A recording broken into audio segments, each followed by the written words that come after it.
एक महरूम शख्स जिसका नाम अब्दुल्ला था, एक बड़े शहर में अपने छोटे से किरायादार घर में रहता था।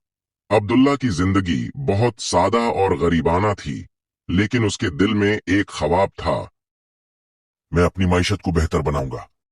दिन जब वो शहर के बाजार में गुलाबों की दुकान के करीब से गुजर रहा था, एक गुलाब की खूबसूरती ने उसका दिल लुभा लिया।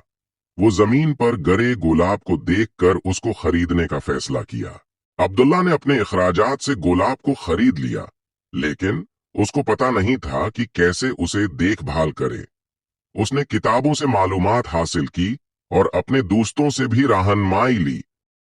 अब्दुल्ला ने गुलाब की देखभाल करके उसकी नर्सरी में खूबसूरत फूलों को बढ़ाया।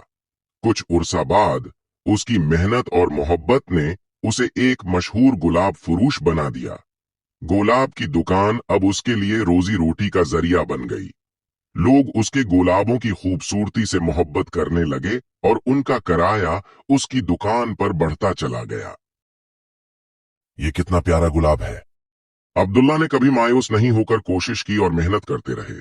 उसका ख्वाब सच हुआ और वो एक मईशती बंदोबस्त बन गया।